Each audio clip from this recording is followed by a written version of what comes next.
Corla, I want to support the proposal that has been made by Deputy Kenny that the House should sit until 6:45 this evening in order to hear from the Minister for Health or some minister in the government and to have questions answered about the additional information that we have received since yesterday about what has happened in Tallaght Hospital.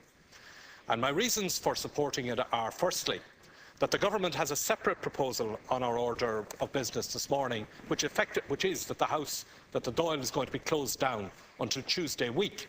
So this is the last opportunity.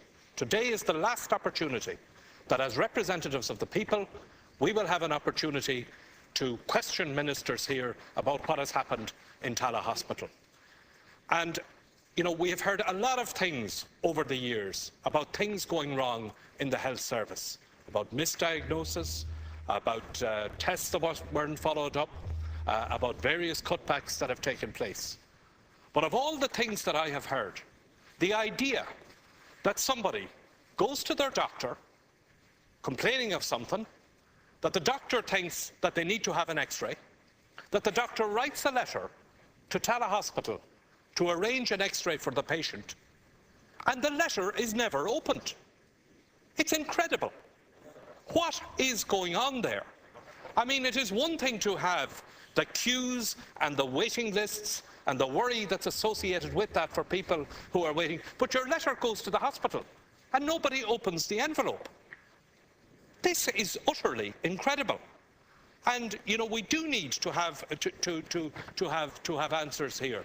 And we need to have answers here because I see in news reports, with the order of business, long statements are not contemplated. That's the problem we have. And I have allowed considerable latitude both to Deputy Kenny and here for staff. Listen up a little bit more. Can I ask you a question? Am I out of order?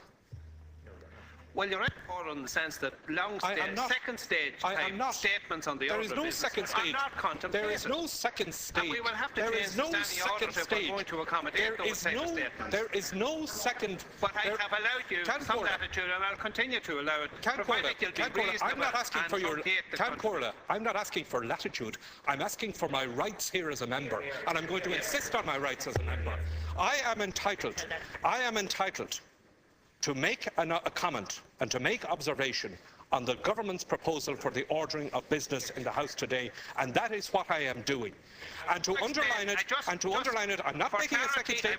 I'm not making a second stage speech because there is no second stage. If a proposal to oppose the order of business, the Chair shall permit a brief statement from each party in opposition. A brief statement. That's what's contemplated. And so, I am making a brief statement to Corla, and I will make no apology to you or to anybody else for underlining the seriousness of this situation where people go to their doctor, the doctor refers them to a hospital, and the hospital doesn't even open the letter. And even when they do get the X-rays, the consultant radiologist doesn't see the X-rays, and there is 14,000 patients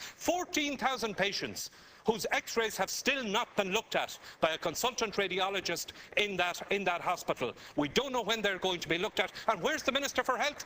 She's on a 2-week journey to New Zealand to celebrate St. Patrick. It's an absolute scandal. Deputy Gilmore.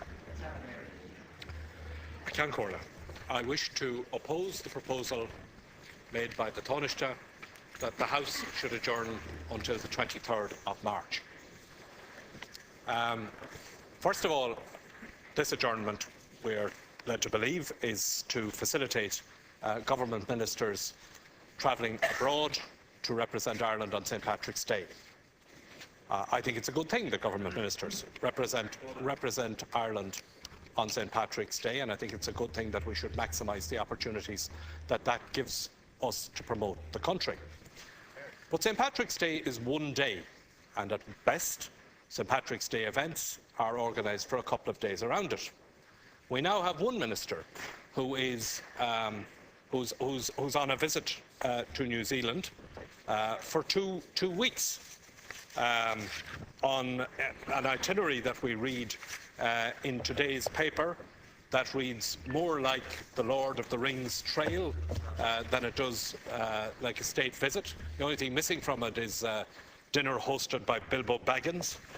And meanwhile,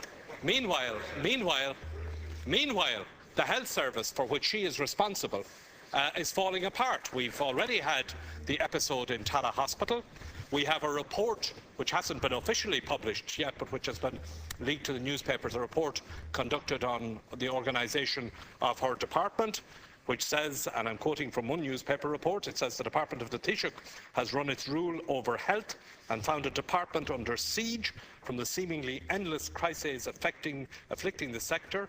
Staff are frustrated and disillusioned, morale is at rock bottom, and leadership is uneven at best. And goes on in another report to say that some staff in the Department of Health have little or nothing to do, while colleagues are overwhelmed with work, but management appears reluctant to deal with the problems.